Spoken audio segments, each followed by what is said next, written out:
yung sapatos ko, lubog na siya. And tignan nyo yung bintana namin. Sobrang frozen niya. And ang kapal ng snow ngayon kasi, ayan o.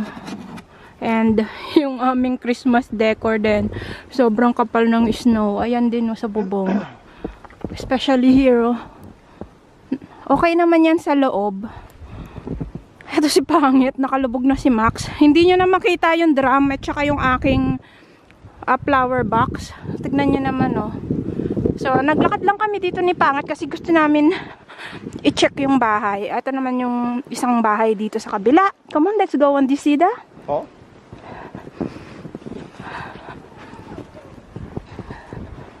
Tingnan nyo yung apple tree. Meron ng ice. And